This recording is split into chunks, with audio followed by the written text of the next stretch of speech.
Bonjour, bienvenue sur Balamano, je m'appelle Mina. Aujourd'hui nous allons parler du tirage des runes. Normalement j'aurais dû commencer par une vidéo introductive sur l'histoire des runes, mais comme on m'a posé la question du tirage, je vais commencer par une vidéo autour des tirages, donc pour des personnes qui connaissent déjà les runes, qui pratiquent un peu les runes, plutôt des débutants, des gens qui se posent peut-être des questions justement sur comment les tirer, qu'est-ce que je peux attendre du tirage de runes. Et donc je vais essayer de répondre à quelques questions, pas toutes évidemment, on va essayer d'éviter de faire l'histoire des runes, on la fera à part, de même qu'il y aura d'autres questions qu'on traitera à part, comme le rapport aux dieux, la magie des runes en elle-même, etc. Donc le tirage des runes est quelque chose d'assez répandu aujourd'hui. J'ai oublié de vous dire, pour ceux et celles qui arrivent, vous pouvez vous abonner en dessous. Le tirage des runes est assez répandu aujourd'hui, beaucoup de gens connaissent les runes de près ou de loin, ils voient à peu près à quoi ça peut ressembler. Certains d'entre vous y ont peut-être été amenés par des séries comme Viking ou par Tolkien qui n'utilise pas les runes telles quelles mais qui utilise des dérivés de runes qu'il a conçus lui-même à partir de différents alphabets. Donc tout le monde a déjà vu au moins une rune dans sa vie. Certains pratiquent depuis longtemps, certains sont des débutants. Donc cette vidéo va plutôt s'adresser à des débutants dans le tirage de runes. Pour rappeler, les runes, c'est un alphabet. L'ancien Futhark est le plus ancien alphabet runique. Et ensuite, il va évoluer sous différentes formes. On verra ça dans l'histoire des runes. Toujours est-il que ça se présente à peu près comme ça. Tout le monde connaît ce signe. Vous oubliez celui du milieu. On fera une vidéo une fois sur celui du milieu sur lesquels il y a souvent des mésinterprétations. Donc, ça fera une vidéo à part. Mais là, on se concentre sur ce qui est autour. Ça, voilà, c'est les runes. Donc, on expliquera l'histoire et puis on fera peut-être des méditations sur chacune des runes, on verra. Mais voilà, ça se présente comme ça, donc c'est quelque chose d'assez abstrait, ce sont des lettres, qu'on pourrait nous appeler des lettres, et certaines ressemblent à des lettres de notre alphabet. Ces runes n'avaient a priori pas de fonction magique, je veux dire dans le sens où elles servaient dans la vie de tous les jours, dans tous les domaines, et qu'on les retrouve aujourd'hui sur des pierres commémoratives par exemple, ou sur d'autres objets, d'autres artefacts archéologiques. On les retrouve dans les pays germaniques et nordiques. Souvent on est fixé sur les Vikings, mais l'ère des runes est beaucoup plus large que celle des Vikings, et cette écriture a été introduite aussi dans le légendaire et la mythologie. C'est ce pourquoi nous tirons aujourd'hui les runes. Dans l'Edda poétique, Odin et Freyja tirent les runes, connaissent les runes de façon plus magique, et c'est écrit dans certaines Eddas où on parle des runes comme le Havamal. On retrouve un court texte sur les runes, on le retrouve dans d'autres poèmes de l'Edda poétique et de l'Edda de Snorri. Ces runes sont pas, on suppose qu'elles ont une fonction magique, mais pas magique forcément dans la façon de laquelle nous avons de les percevoir, et elles ne sont pas divinatoires de la même façon que nous pouvons le percevoir pour le tarot. La pratique des runes va être plus une pratique de guidance et non pas de prédiction. Odin l'utilise pour avoir des conseils et plus ouvrir sa sagesse. Et on retrouve ça aussi dans le texte de Tacite. Alors, dans ce texte de Tacite, qui est un sénateur romain, il va parler de sa rencontre avec des gens qui tirent des symboles. Je vais vous lire le texte. Tacite donc est romain, et les Romains ont beaucoup écrit sur les peuples qu'ils rencontraient, ont beaucoup archivé et ont bien sûr vu ça d'un œil romain. C'est-à-dire que l'interprétation qu'ils en font est bien sûr soumise à leur propre culture, à leur propre œil, parfois de conquérant aussi, et donc il faut toujours mettre des guillemets dans ce qu'on lit des Romains.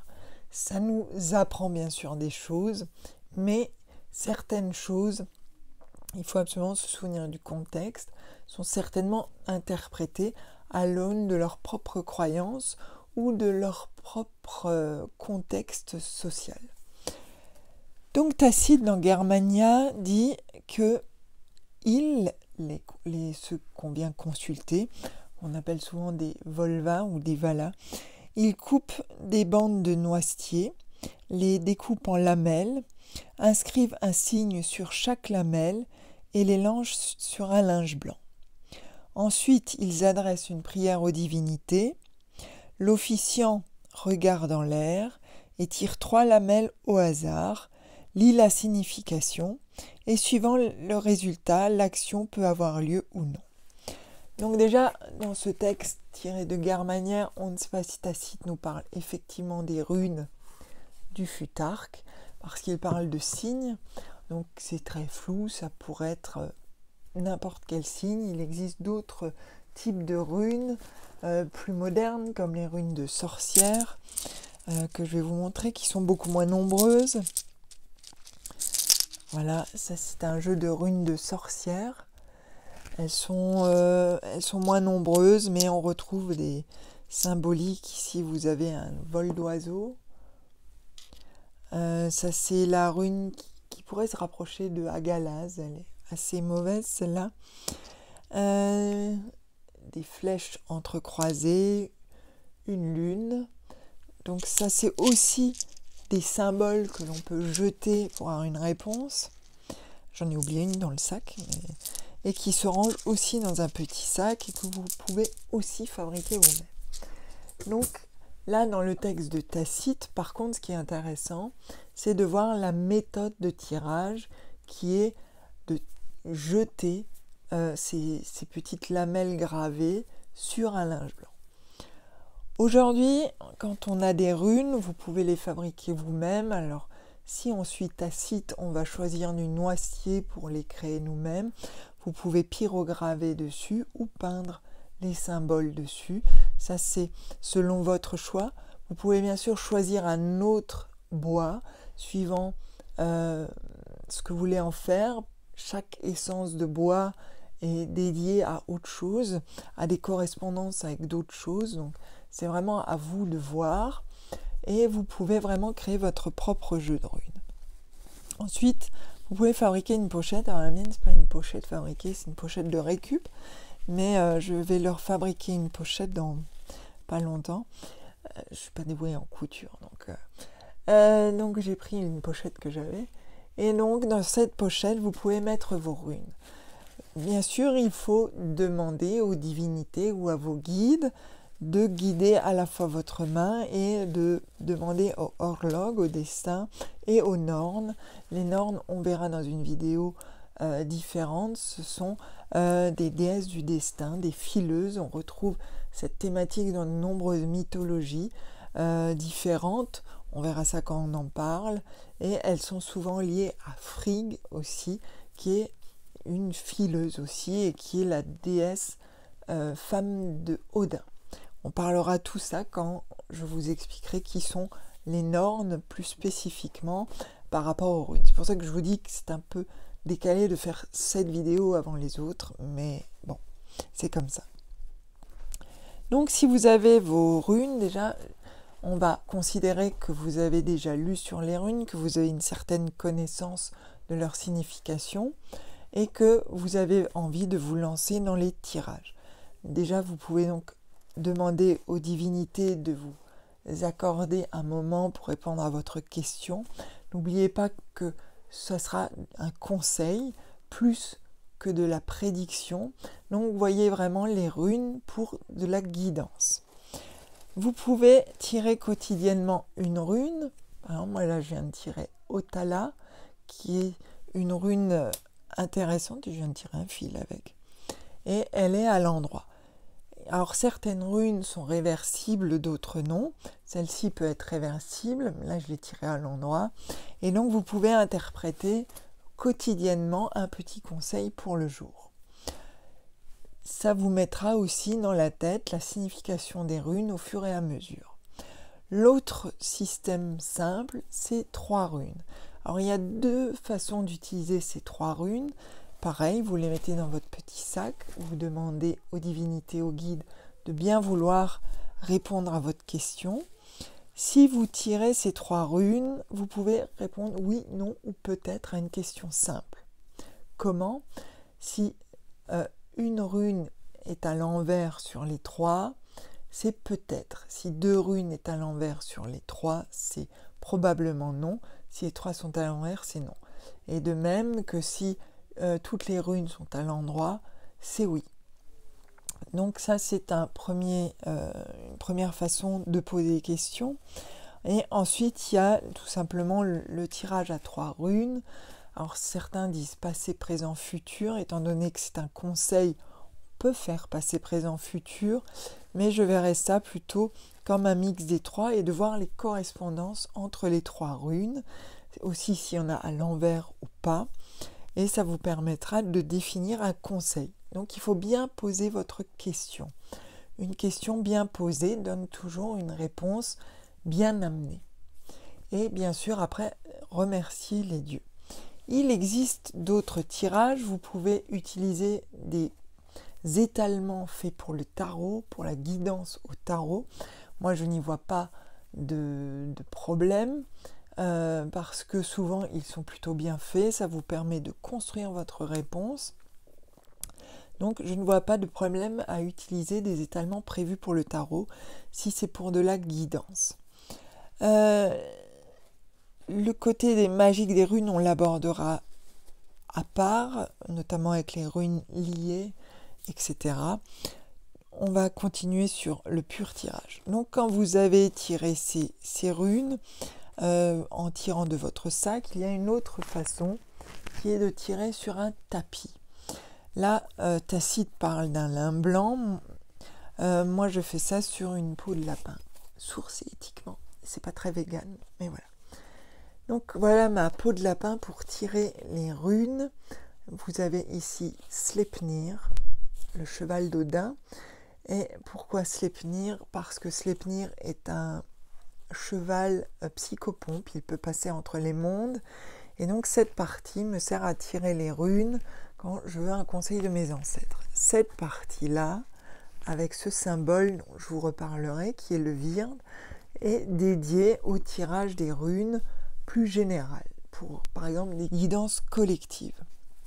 Après ça, c'est mon tapis, et vous pouvez bien sûr imaginer votre propre tapis.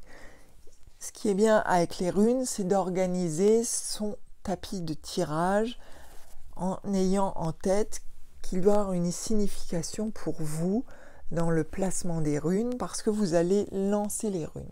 Bien sûr, vous n'allez lire que les runes dont la face est visible et entièrement visible. Si elle est cachée, pour moi, je ne la lis pas. Je ne lis que celles dont les faces sont entièrement visibles. Parfois, il y en a beaucoup. Parfois, il y en a peu, et quand vous lancez, elles vont toutes être dans un sens ou dans l'autre. Elles seront parfois couchées, elles seront parfois à l'envers, parfois à l'endroit.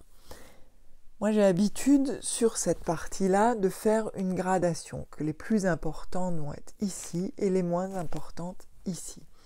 Donc, la lecture va se faire du bas en haut, et c'est pour ça que j'ai ce symbole. Il m'aide à graduer le conseil qui m'est donné.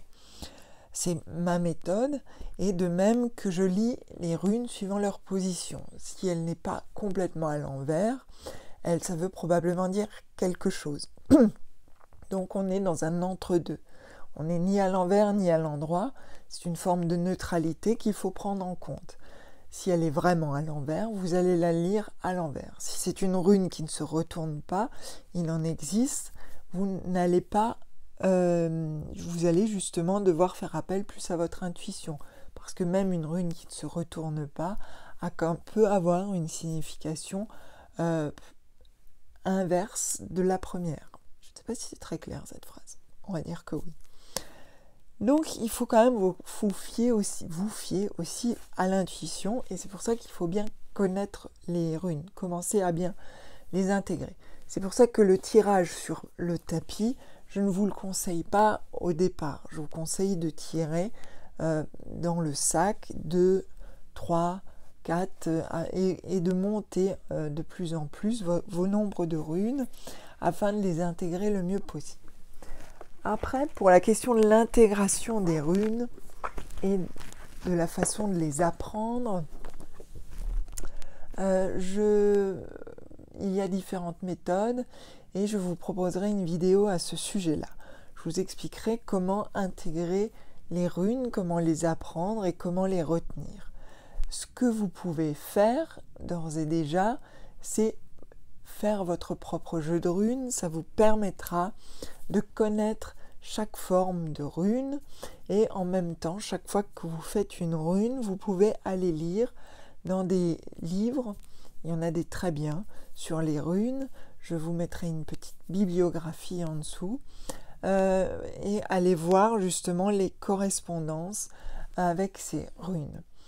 Vous pouvez aussi, surtout, si vous tirez plusieurs runes, imaginez qu'une rune ne fonctionne pas seule. Il faut toujours la mettre en rapport de lecture avec les autres runes.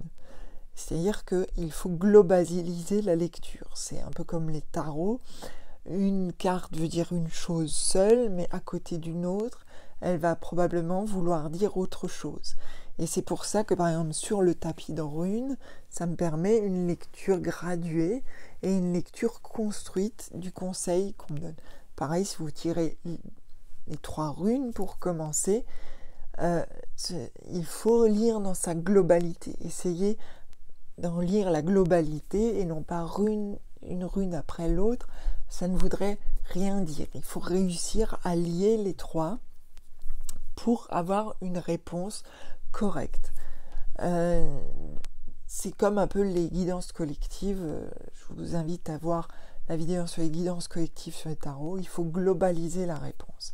Et ça, il faut être absolument conscient que dans tout tirage, que ce soit les tarots, les runes ou les oracles, ce que vous tirez ne fonctionne jamais seul, mais va toujours fonctionner en système avec les autres choses que vous avez tirées. C'est quelque chose d'important à retenir. Je vois beaucoup de gens donner une explication les unes après les autres, alors qu'il faut globaliser au maximum votre réponse. Et pour les runes, c'est pareil. Donc, à retenir, faites votre propre jeu avec du noisetier, si jamais vous avez accès à du noisetier en ce moment.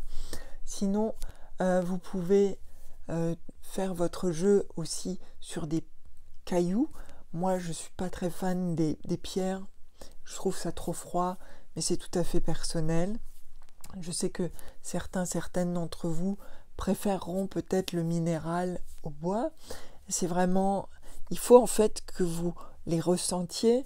Donc, il faut utiliser quelque chose qui vous parle. De même, si vous voulez vous faire un tapis, moi j'ai choisi la peau parce que ça me parle plus que le tissu, mais vous pouvez, comme le dit Tacite, utiliser un tissu blanc, le laisser blanc, ou broder des choses dessus. Ça, vous verrez au fur et à mesure de votre pratique, et au fur et à mesure aussi comment s'installe votre perception des runes.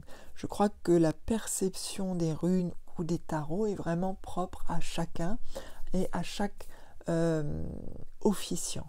C'est-à-dire que ma façon de voir que je vous propose n'est pas forcément celle qui vous conviendra, mais j'essaye de vous donner des pistes pour construire celle qui vous convient justement. Et donc ce tirage sur tapis, par contre, il faut le faire quand vous connaissez bien les runes. Par contre, vous pouvez commencer à le fabriquer si vous avez l'impression que ça vous lie plus au jeu de runes, de même que vous fabriquez votre propre jeu de runes. Vous pouvez aussi choisir du frêne. Le frêne, est l'arbre qu'on associe à l'Yggdrasil. Vous pouvez choisir du chêne. Il faut vraiment réfléchir. Alors bien sûr, en confinement, on ne peut pas aller beaucoup se promener. Donc en attendant, vous pouvez trouver les subterfuges, peut-être les faire sur du papier, en attendant de pouvoir accéder à du bois ou à des pierres. Il faut qu'elles soient quand même bien assez petites pour que vous puissiez les tenir en main, les mettre dans une pochette, pouvoir les lancer. Vous n'allez pas lancer des briques, ça serait un peu bizarre. Donc voilà, si vous avez des questions, parce que je ne peux ne pas être toujours très claire, n'hésitez pas à les poser en dessous. Elles feront peut-être l'objet d'une autre vidéo aussi, parce qu'il y a peut-être des questions que j'ai oubliées, ou des réponses que j'ai oubliées, façon de parler. Et donc, n'hésitez pas, il n'y a aucune question bête. Donc, il y aura une série de vidéos sur les runes, l'histoire des runes, les runes dans l'Edda, sur la signification à proprement parler des runes. Ce sera plus vraiment pour les débutants qui ont peut-être du mal à intégrer les runes. Donc, je sais pas. Le problème, c'est que je ne sais pas encore comment présenter ça, parce que comme il y a un certain nombre de runes, c'est toujours assez complexe de présenter des significations et que ça soit à la fois résumé et en même temps que ça soit clair. Comme diraient les Suisses, il faut agir vite, mais avec toute la lenteur nécessaire. Donc on fera ça. Donc ça, c'est une première introduction au tirage de runes pour celles et ceux qui pratiquent déjà un peu. Je vous mets en dessous quelques références de livres que vous pouvez consulter, et vous pouvez aussi regarder en ligne. Il faut se méfier de certaines interprétations qui partent un peu trop dans l'ésotérisme complet, et la référence majeure reste l'Edda, l'Edda poétique. Je vous mets aussi le lien en dessous, et la connaissance bien sûr des divinités germano-nordiques. Donc ça aussi on en reparlera. Moi je penche plus vers le germanique, étant donné que je suis alsacienne, donc par exemple Odin et Wotan pour moi. Et moi je peux visiter le Valhalla parce qu'il est pas loin de chez moi. En tout cas, les portes du Valhalla ne sont pas loin de chez moi. Donc voilà.